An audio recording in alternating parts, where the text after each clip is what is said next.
The life story of the great man must end on the same note as the life story of the least important of men. Full stop. We must come in our reading to the point where the great man gives up his work, leaving it to others to carry on what he has begun. Full stop. His life with all its wonderful interest is past, and we who read are left with the memory of his life and with the results of his work. Full stop. We know that this must be so, but we do not always like a thing better because we know that it is certainly waiting for us, and it is not surprising to find that there are people who can take no pleasure in this form of reading because they know from the outset what the end must be. Full stop.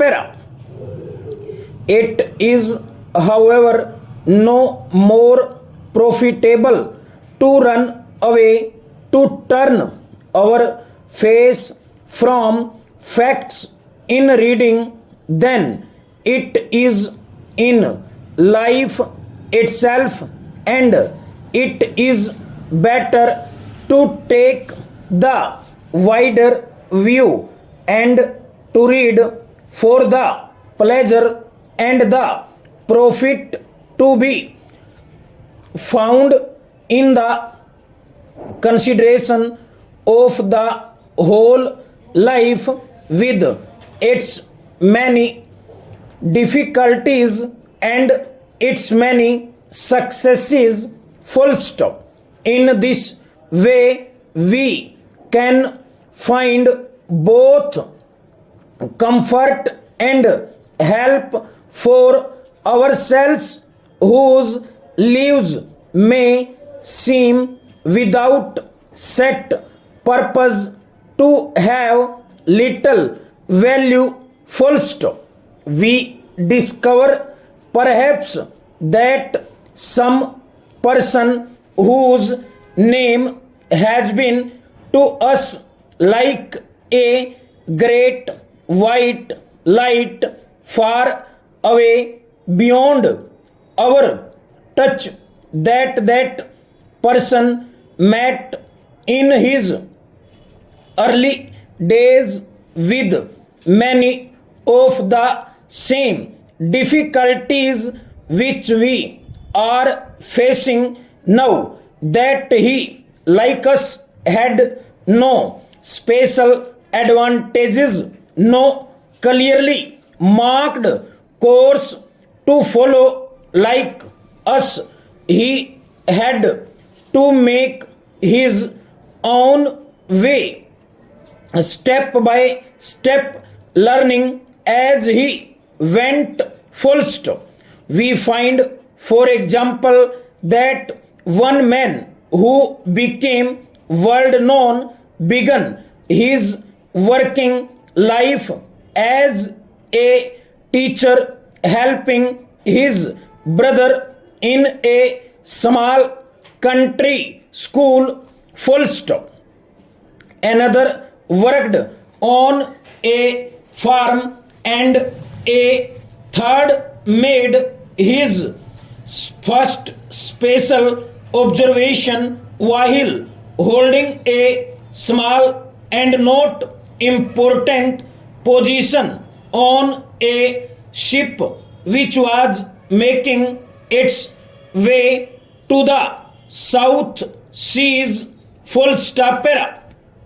But these men did not wait for opportunity to come to them, comma. They took immediate advantage of their conditions to make their own opportunity. Full stop. In the book which we have specially in mind, we find that in most cases the man's work was valued during his lifetime. Full stop. But the world is not always ready to take new ideas warmly to its heart. Full stop.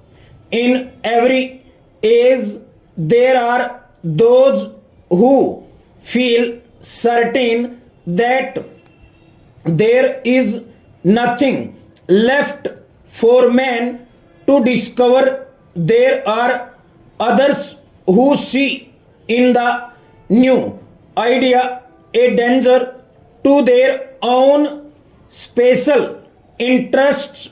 Full stop.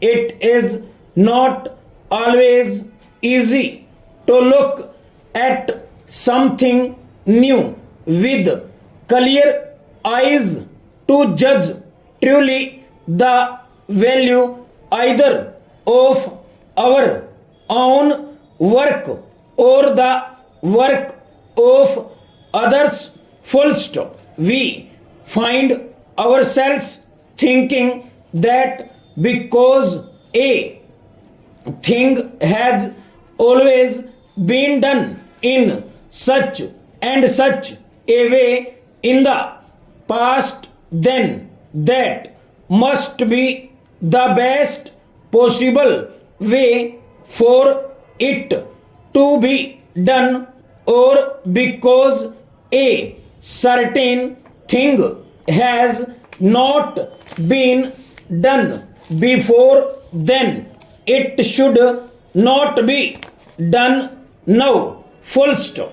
We have to keep a careful watch upon ourselves in this respect and try to keep an open mind. Full stop.